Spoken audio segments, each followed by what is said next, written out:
Our Minta Jane Barnett was born in Kansas in 1878. She was called Minta. Minta was the eldest of 11 children born to Robert and Rhoda Barnett. Minta and her siblings grew up in this home on the family farm in Ionia, Kansas. When she was 10, a one-room schoolhouse opened nearby and Minta was able to attend. She loved learning and writing, a love that stayed with her for her entire life. Her closest friend was Blanche Kennedy. Together, the girls attended weekly dances at their friends' homes, and in the winter, meetings of the Literary Society.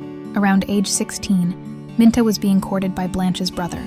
David Ernest Kennedy was the eldest child in his family as well, and he was 5 years older than Minta. He went by Ern. Shortly after Minta turned 18, the couple was married. Ern and Minta lived near his family and helped farm their 500 acres. In 1906, Ern's father helped him begin building this large farmhouse. They really needed the space, as they would have 13 children in 26 years. Their eldest son was born almost exactly 10 months from their wedding day. There was always plenty of love to go around, even as hard times were ahead for the family. Ern's father died in 1915, and the loss of his significant wisdom, labor, and the close emotional bond the family shared was difficult.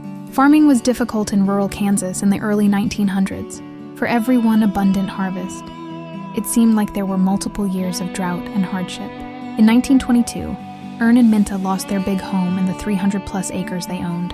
Ern's father had left him and his siblings 80 acres and a smaller rock house. Ern moved his family in, and they lived there for the next 17 years.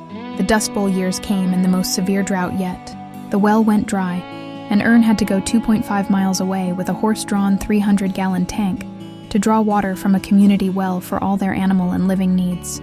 In 1939, the rock home and 80 acres were also foreclosed on, but with most of their children now being adults, they had plenty of help to move into a new farm with a good well and nice home. In 1930, they also mourned the loss of a son, Lyall, who died from polio suddenly. Ern and Minta celebrated their 50th anniversary in 1947, after the Depression, the Dust Bowl years, and having 6 sons go to war, and all return safely. They must have all felt so much joy posing for a family picture together.